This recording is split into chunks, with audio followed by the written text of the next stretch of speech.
네, 세 번째 발제는 국가평생교육정책과 환경교육을 주제로 국가평생교육진흥원 김만희 센터장님께서 해주십니다. 네, 국가평생교육진흥원의 김란이라고 합니다. 시간이 많이 좀 지연되어서 제 발표는 좀 더 가볍게 들으실 수 있도록 제가 사전에 미리 예측하고 준비했던 것 같습니다. 예, 제가 발제를 제안받을 때 국가평생교육진흥원에 대한 기관에 대한 소개, 그리고 환경교육과의 어떤 연계 접점들을 찾을 수 있는 여러 가지 사례와 사업들을 좀 소개해달라고 저는 제안을 받았기 때문에 그 내용 중심으로 전달을 해드리도록 하겠습니다. 사실 국가평생교육진흥원은 1999년도에 평생교육법이 전면 개정되면서 생겨났습니다. 그래서 전면 개정됨과 동시에 이제 제19조에 국가평생교육진흥원이라는 기관이 이제 독립기관으로서 생기게 됐고, 사실 그 전에는 한국교육개발원의 하나의 부서에 불과했습니다. 한국교육개발원의 평생교육센터라는 곳에 이제 제가 입사를 해서 국가평생교육진흥원으로 이제 독립기관으로 이렇게 출연을 해서 나온 기관의 사례인데요. 이제 국가평생교육원이 하는 일, 진흥원의 주요 제도와 정책, 환경교육과의 어떤 연계, 그리고 지속가능이라는 단어를 썼을 때 어떻게 전개될 수 있을까에 대한 내용 중심으로 진행드리도록 하겠습니다. 국가평생교육진흥원은 학습강국 대한민국을 열어가는 평생교육 전문기관이라는 위상으로 출범을 하고 있고요. 평생교육 제19조에 근거해서 설립이 되었습니다. 사실 평생교육법 제2조에는 평생교육의 영역을 6대 영역으로 구분하고 있습니다. 첫 번째는 학력보완교육이고요. 두 번째는 기초문해교육이고요. 세 번째는 직업능력교육, 네 번째는 인문교양교육, 다섯 번째는 문화예술교육, 여섯 번째는 시민참여교육이라는 6대 영역으로 평생교육법에 규정을 하고 있고, 평생교육진흥원의 11대 기능으로서는 평생교육 진흥을 위한 조사 업무, 연구와 관련하고, 국가평생교육진흥위원회가 심의하는 주요 국가의 평생교육 계획에 대한 수립에 지원을 하고 있습니다. 그리고 잘 아시는 평생교육 프로그램에 대한 지원이 있고요. 평생교육 전문 인력이라고 하죠. 평생교육사의 종사자의 양성 및 연수 담당하고 있습니다. 그리고 전국에 있는 평생교육 기관 간의 어떤 연계 체제를 구축하고 있고요. 그 다음에 이제 시도 단위에 있는 시도평생교육진흥원에 대한 지원, 그리고 평생교육 종합정보 시스템을 구축 운영하고 있습니다. 환경교육도 포털이 있죠. 국가평생교육진흥원도 늘배움이라는 포털이 있습니다. 여기는 환경교육은 초록지팡이라고 하더라고요. 굉장히 유사한 컨텐츠와 내용들로 같이 구성되어 있으면 제가 같이 보고 왔습니다. 그 다음 선생님들 잘 아시는 학점은행제, 독학학위제 운영하고 있습니다. 학점 인정 등에 관한 법률, 독학학위에 관한, 학위취득에 관한 법률에 따라서 학위취득 과정을 운영하고 있습니다. 그리고 평생학습 계좌제, 문해교육 이런 큰 제도와 사업들을 진행하고 있고요. 오늘 설명드린 네 가지 카테고리는 첫 번째, 국가평생교육진흥원이 운영하고 있는 주요 제도, 두 번째, 미래 평생교육 시스템을 혁신하기 위해서 구축하고 있는 여러 가지 정책 사업 기반들, 세 번째, 지역 단위에서 이루어지는 다양한 평생학습의 사례, 그런 내용을 학습 소외 계층을 위한 평생학습 정책과 사례 중심으로 설명드리도록 하겠습니다. 먼저 진흥원이 하고 있는 주요 제도 및 정책입니다. 제일 먼저는 평생교육법 제19조에 의해서 운영하고 있는 학점은행제입니다. 다들 잘 아시는 것처럼 4년제 학사학위, 그리고 2년제 전문 학사학위를 취득할 수 있도록 지원하고 있는 평가인정 과정부터 사후관리까지 총 26개 학위 과정과 그리고 25개 전공을 운영을 하고 있습니다. 두 번째, 독학학위제가 되겠습니다. 그야말로 독학으로 시험을 쳐서 대학의 자격을 취득할 수 있도록 지원하고 있는 내용이고요. 4단계 전공의 시험을 거쳐서 학위를 받을 수 있도록 하고 있는 제도입니다. 독학학위제에서는 총 11개 전공 217개 과목의 시험의 문제 출제, 그리고 시험 운영 등을 운영을 하고 있습니다. 세 번째는 이제 평생학습 계좌제라고 하는 제도인데요. 평생교육법 제23조에 근거하고 있습니다. 이 제도를 특별히 소개해 드리는 것은 이게 이제 평생교육 프로그램 인증 제도와 같은 내용이기 때문에 아마 환경교육에서 준비하고 있는 프로그램 인증제 또는 청소년 수련 쪽에서 운영하고 있는 수련활동 인증제와 굉장히 유사한 형태를 가지고 있다라고 소개해 드릴 수 있겠습니다. 평생학습 계좌제 같은 경우는 평생학습기관, 평생교육시설 단위에서 프로그램에 대한 평가 인정을 신청할 수가 수가 있고 적정한 기준에 의해서 이 시스템에 대한 운영의 기준을 통과하게 되면 학습자가 이 평가 인정 받은 기준 그 과정을 이수하게 되면 국가 시스템에 자기 학습 계좌를 개설하게 되고 이 강좌를 들었다라고 하는 학습 이력이 기록되고 수강 증명서가 출력이 됩니다. 그런 형태로서의 인증 프로그램을 관리하고 있는 제도고요. 특별히 이제 그냥 단순히 등록 제도뿐만이 아니라 여기에서 들은 과목이 검정고시를 응시하는 학습자의 경우에 과목 면제까지 연계가 되고 있습니다. 그리고 방송 중고등학교의 학습경험 인정제 교육부에서 운영하고 있는 제도인데요. 특별히 학습경험 인정제로서 조기 졸업을 원하시는 성인 학습자의 경우에 등록 평가 인정 받은 과목을 이수하면 학점이 줄어드는 그런 근거를 가지고 있는 제도입니다. 학습 계좌제 소개드렸고요. 두 번째는 이제 사회환경교육 지도사랑 굉장히 유사한 평생교육사입니다. 앞에 문구만 다르고 내용은 똑같더라고요. 하는 일이 환경교육 분야의 전문가, 여기는 평생교육 분야의 전문가, 기획, 설계, 운영, 평가, 교수 이렇게 영역이 굉장히 유사한 틀을 가지고 있고요. 1급, 2급, 3급 운영하고 있습니다. 저희 국가진흥원에서는 이제 1급 승급 과정을 운영하고 있고요. 2급 자격을 가진 사람들이 5년 이상 현장에서 실무 능력을 쌓게 되면 1급에 승급할 수 있도록 하는 과정은 반드시 중앙의 국가평생교육진흥원에서 이수를 해야 하고 2년제 3년 상급 과정 같은 경우에는 대학이나 일반 양성기관에서 수업을 들을 수 있도록 하는 시스템입니다. 저희 평생교육사도 과거에 평생교육법이 개정되었을 초기에는 양성기관을 지정해서 사람을 확대시켰습니다. 그런 측면에서는 지금 이제 준비하고 계시는 환경교육 전문가의 어떤 양성과정, 지정기관 이런 것들을 운영하는 거고 굉장히 유사하다고 볼 수 있고요. 향후에는 이제 점점 더 좀 다른 모습으로 전문인력 양성을 위해서 준비하실 계획이 아닌가 이렇게 생각이 듭니다. 평생교육사에 대해서 말씀을 드렸고요. 세 번째 국가평생교육진흥원이 하고 있는 이제 K-MOOC 공개 강좌입니다. 그래서 국내외 대학 약 100여 개 대학에서 운영하고 있는 다양한 대학 수준의 명품 강좌들을 자유롭게 언제 어디서든지 수강해서 들을 수 있도록 하는 온라인 컨텐츠를 운영하고 있습니다. 현재 7개 전공 계열 784개의 온라인 MOOC 과정이 평가 인정받아서 운영을 하고 있고요. 지금 여기서는 대학뿐만이 아니라 전년도부터는 산업계까지 확대가 되고 있습니다. 그래서 기업들, 삼성, 또는 다른 유수한 국내 기업들이 자기네가 운영하는 유명한 명품 강좌를 자기네 기업의 직원들만 듣게 하는 것이 아니고 국민들이 언제나 원하면 들어와서 들을 수 있고 필요하면 학점과도 인정받을 수 있고 필요하면 그 회사의 승진 자료로도 활용할 수 있도록 다양한 강좌를 운영하고 있습니다. 이 분야를 통해서는 나중에 이제 말씀이나 아이디어를 드릴 때 환경교육 쪽에서도 개발하고 있는 좋은 컨텐츠들이 많은 걸로 알고 있습니다. 특히 초록지팡이에서도 있고 그런 부분에서 어떤 MOOC 공개 강좌로서 같이 연계를 구동하는 방안도 고민해 볼 수 있을 것 같습니다. 이제 국가평생학습 포털이고요. 제가 방금 말씀드린 이제 늘배움이라는 것이고 지금 현재 환경부의 포털과 굉장히 유사한 형태를 가지고 있습니다. 다만 시군구 또는 기초와 광역 단위의 모든 프로그램의 운영 정보를 모아서 하나로 제공하고 있는 시스템이고 공간이고요. 모바일 앱을 통해서도 필요한 강좌 그리고 MOOC 강좌 또는 늘배움을 통한 강좌를 모바일 서비스로도 들을 수 있는 그리고 수강 이력을 관리할 수 있는 기능이 동시에 구동되고 있습니다. 그 다음에 이제 지역에서 기반하고 있는 이제 평생학습의 사례인데요. 아마 환경교육과 굉장히 유사하게 고민을 하거나 연계를 할 수 있는 내용인 것 같습니다. 국가평생교육진흥원을 중심으로 17개 시도진흥원에는 시도평생교육진흥원이 있습니다. 그리고 230여 개의 기초자치단체 중에는 교육부가 지정하는 평생학습 도시라고 하는 기초단위의 학습 도시들이 160개 지정이 되어 있습니다. 그리고 이 평생학습 도시에는 읍면동 단위의 평생학습 센터라고 하는 읍면동 단위의 학습 공간들이 있고요. 지금 현재로서는 약 832개의 추진 체제를 가지고 시도 단위, 시군구 단위, 읍면동 단위의 평생학습 단위의 체제가 구성되어 있다고 보면 되겠습니다. 그래서 광역 단위의 시도평생교육진흥원, 기초지자체의 단위 평생학습도시, 읍면동 단위의 평생학습센터가 행정구역상으로 어떤 같은 맥락을 가지고 국가의 주요 사업에 같이 지역 단위의 평생교육을 활성화하고 있다라고 생각하시면 되겠고요. 제가 운영 사례는 뒤에 잠시 설명을 드리겠습니다. 세 번째, 국가평생교육진흥원이 진행하고 있는 주요 사업 중에 하나인데요. 약 금년에도 300억의 사업을 가지고 진행하고 있는 대학의 평생교육 체제를 지원하는 사업입니다. 이 사업은 대학 재정 지원 사업이 아니냐라고 하지만 대학들이 운영하는 다양한 전공 계열 중에 성인 학습자만 입학할 수 있도록 만든 단과대학 형태를 만드는 지원 사업입니다.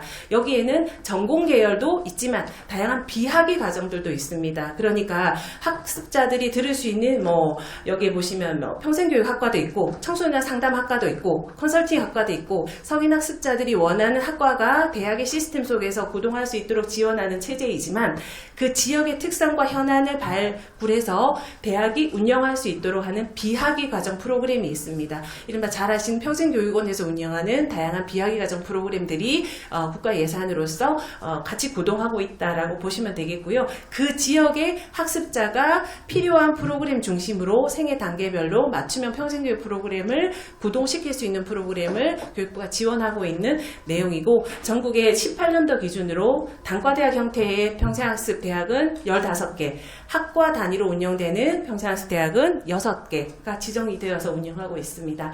제가 지금 맡고 있는 보직이 전국 학부모 지원센터장인데요. 전국 학부모 지원센터야말로 환경교육과 굉장히 연계를 할 수 있는 컨텐츠 부분에서 접점이 많은 것 같습니다. 전국 학부모 지원센터가 운영하고 있는 홈페이지가 parents.go.kr이라고 하는 홈페이지입니다. 여기 공간에는 부모가 자녀와 연계되어 있는 다양한 자녀 양육법에 필요한 여러 가지 콘텐츠들이 금년에 이제 40개가 이제 탑재되어서 운영하고 있는데요. 이 학부모님들이 굉장히 관심이 많은데 연초만 되면 특히 2월, 3월만 되면 각 부처에서 전화가 옵니다. 예를 들면 국가권익위원회에서는 그 청탁금지법에 대한 콘텐츠를 좀 연계해달라. 이렇게 하시기도 하고 여성가족부는 성폭력, 성교육에 대한 것들을 학부모님들을 위해서 이제 개발하신 거예요. 이게 아무리 학교 단위에서 보급하는 것은 한계가 있고 여기 컨텐츠에서 공동으로 좀 활용을 했으면 좋겠다. 문화체육관광부에서는 미디어 교육, 학부모 교육용으로 개발하셔가지고 여기에서 좀 수강했으면 좋겠다. 그리고 학부모의 연수 때 이런 컨텐츠를 단위 학교에 좀 배포했으면 좋겠다. 이런 것들이 있거든요. 그래서 제가 그 초록 지팡이를 들어가서 보니까 학부모용으로 컨텐츠가 개발되어져 있는 것이 제목이 아예 메인 타이틀로 되어 있는 게 2-3개 발견이 되더라고요. 그래서 그런 점들은 컨텐츠의 공동활용 협약을 통해서 충분히 바로 당장 기술적으로 할 수 있는 또 접점이 아닌가 생각을 제가 해봤거든요. 또 다양한 교육 자료, 학부모님들을 위해서 만들 수 있는 환경교육 분야의 자료가 있다면 특화된 부분이 있다면 가장 먼저 접점으로 시작할 수 있는 출발점이 아닌가 생각해 봤습니다. 자, 국가평생교육진흥원이 하고 있는 사업 중에 아마 잘 아시는 성인 문해교육 지원 사업이 있습니다. 아직도 글을 모르는 사람이 있을까라고 생각하지만 10명 중 4분이 아직 우리 자유로운 읽고 글쓰기가 잘 안 되는 통계 수치가 우리나라에 있고 그래서 국가평생교육진흥원이 시군구 단위로 지원하고 있는 사업이 이제 성인 문해교육 지원 사업입니다. 이분들의 초등학교, 중학교 학력을 인정하는 제도인데요. 여기에서 우리가 집중해야 될 부분은 이분들이 이제 요 교재로 초등학교 학생들, 중학교 학생들이 배우는 그 교재로 국정교과서로 수업을 하는 게 아니고 문해교과서로 수업을 하십니다. 따로 개발된 성인학습자용 교재를 수업을 하시는데 최근 들어서 금융감독원이나 교통안전공단이나 미디어 쪽에서 어떤 이제 그 여성가족부 쪽에서 원하시는 이제 연계된 부분인데요. 금융문해교과서, 그리고 생활안전교과서, 정보문해교과서, 건강문해교과서를 개발했습니다. 이런 부분에 대해서 살펴보면 이제 성인들이 금융이나 교통이나 건강이나 정보를 어떻게 접해야 되는지 제가 학부모용 특화 교재가 필요한 것처럼 이제 성인 학습자용의 어떻게 보면 조금 더 초등학생이나 일반인들보다는 조금 더 쉽게 새롭게 교재를 구성해서 배포하고 있는 내용의 교재가 개발이 되고 있거든요. 이 부분에서도 충분히 환경교육과 관련된 문해교과서가 개발이 가능할 것 같습니다. 이런 부분 부분에 대한 접점을 찾을 수 있을 것 같고, 그리고 EBS 생활문해 교육방송이 제작되고 있습니다. 이런 걸로 봐서는 우리가 시작할 수 있는 가장 첫 번째로 또 하나로 그 문해교육에서 찾을 수 있을 것 같고요. 그 다음에 국가평생교육원 안에 진흥원 안에 중앙다문화교육센터가 있습니다. 여기에서도 이제 교육청 단위의 여러 가지 그 학교와 연계해서 다문화 학생 지원, 교사 연수, 교원 역량 강화 연수, 교재를 다 개발하고 있거든요. 각 컨텐츠별로 우리 카테고리를 같이 좀 찾을 수 있을 것 같습니다. 환경교육과 연계를 이제 고민해보면서 사실 저도 이 한 장에 어떤 내용을 담아야 될까 좀 고민을 많이 했습니다. 대한민국 환경교육 2018년도에 환경부가 발행한 자료에 따르면 환경교육은 학교뿐만이 아니라 학교 밖에서 이루어지는 다양한 환경교육이다라고 설명을 하고 있더라고요. 그렇게 봤을 때 저희가 평생교육적 측면에서 누구나 언제나 평생 참여하는 교육이 평생학습이다라고 하고 있는데, 환경부에서 발간한 대한민국 환경교육 자료집에도 누구나 평생에 거쳐서 참여하는 교육이라고 하고 있어요. 그렇다면 하나의 분야로 특화된 접점으로 충분히 공통점으로 우리는 가지고 갈 수 있다라고 볼 수 있기 때문에 저희 국가평생교육진흥원이 운영하고 있는 각 사업 속에서 그 꼭지는 충분히 발견이 가능하다라고 생각이 됩니다. 제가 첫 번째 소개해드릴 내용은 대전 대덕구의 사례입니다. 이 대덕구는 대전에 살고 있으신 분도 계시겠지만 로하스 생태길이라고 있습니다. 이게 2, 3년 전 자료이긴 한데요. 이제 금강 쪽에 관련되어져 있는, 좀 연결되어 있는 길인 것 같아요. 이제 봄이 되면 굉장히 예쁘게 꽃도 피고 그 주민들이 많이 걸어가고 있는 그 종류일 것 같은데, 대전 대적 구청장님이 인정하시는 생태 해설사 양성 과정이 구청 단위에서 운영이 돼요. 아마도 제가 저희 아이를 유치원에 보내면서 생태 숲 해설사 선생님이 있다는 거 저는 처음 접했거든요.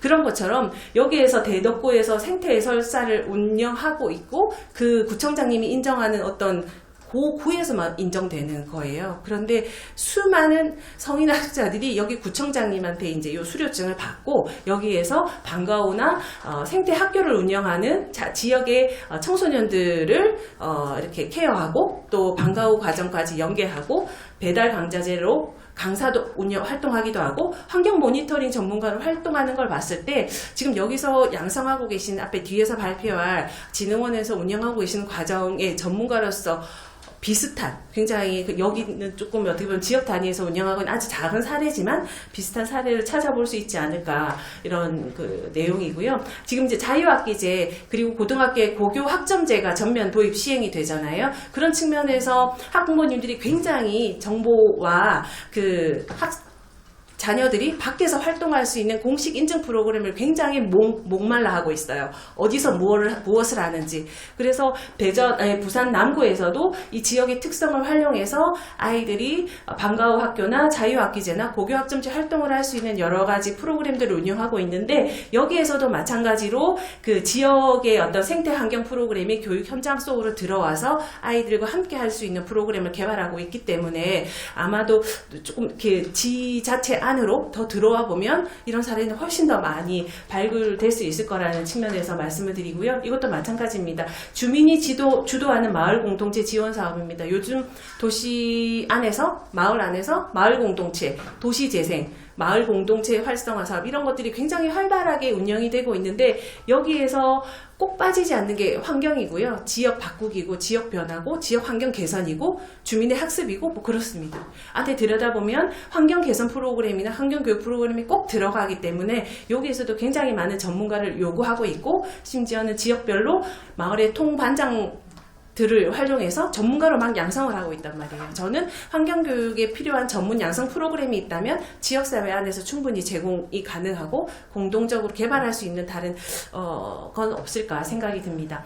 부산 서구 사례로 마지막으로 소개해드리고 싶은데요. 요즘에 부산에 관광을 가시면 자갈치시장, 남포동 다 좋습니다만 감천문화마을이라는 거 한번 들어보셨을 거예요. 이 마을이 삼복도로 안에 있어요. 삼복도로는 버스를 타고 거의 이렇게 그 피라미드처럼 이렇게 올라가는 굉장히 저소득층이 몰려있는 마을이고, 그런 마을에서 이제 처음에 시작한 것이 이제 벽화 그리기. 이미 이제 이것이 관광지가 되어버렸지만 이 벽화 그리기 사업도 주민들이 우리 마을을 조금 바꾸자. 그냥 그 음침하고 저소득층이 밀집된 공간이 아니라 환경도 개선하고 좋은 공부방도 마련하고 좋은 전문가도 그 양성해서 방과 후 아이들을 맡길 수 있는 좋은 동네로 만들자라고 해서 환경, 복지, 주거, 교육이 한꺼번에 다 들어가서 여기에서 마을 서구 프로그램을 운영하는 그 사례인데요. 여기에서는 도시의 경찰서, 소방서, 안전과 창조도시 전략단, 환경과 건축과 주민센터가